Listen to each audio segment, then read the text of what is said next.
मोदी जी बड़े शौकीन आदमी हैं और शौक भी बड़े महंगे महंगे वाले। 2023 में जब नरेंद्र मोदी यूएस गए तो उन्होंने वहां पर अमेरिकी राष्ट्रपति जो बाइडेन की पत्नी जिल बाइडेन को 7.5 कैरेट का एक डायमंड गिफ्ट किया था।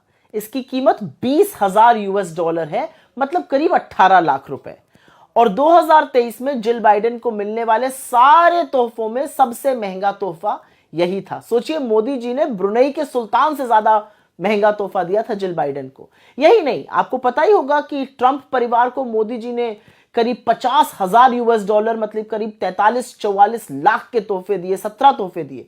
उसमें से कुछ तोहफे इवांका ट्रंप को एक सोने का कड़ा दिया था, डोनाल्ड ट्रंप को एक 1.5 लाख की कफलिंग्स दी थी, 7 लाख रुपए का एक फूलदान दिया था, ताजमहल का एक रेप्लिका बनवाकर 4 लाख रुपए का वो दिया था। अभी अलग बात है कि भक्त बेचारे ताजमहल ही उड़वा देना चाहते हैं। और इन सारी चीजों का जो पैसा है, जो महंगे शौक और इनका पैसा है, ये कोई बीजेपी या आरएसएस के दफ्तर से नहीं आ रहा है। ये पैसा हिंदुस्तान के टैक्स पेइंग जनता से वसूला जा रहा है।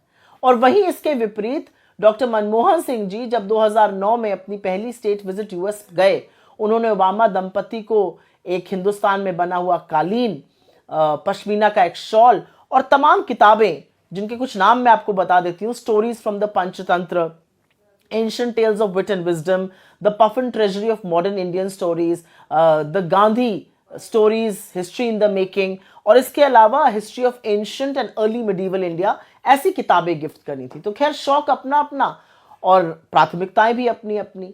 लेकिन जिस देश में आर्थिक तंगी है, जो देश गुर्बत से, जो देश बेरोजगारी से जूझ रहा है, उसके प्रधानमंत्री को, और जिस देश में अगर आप 80 करोड़ लोगों को राशन ना दीजिए तो वो भुखमरी से मर जाएं, उस देश के प्रधानमंत्री को इतने महंगे तोहफे देने से पहले सोचना चाहिए कि आपको सम्मान आपके ज्ञान, आपके दृष्टिकोण, आपके कद से मिलता है।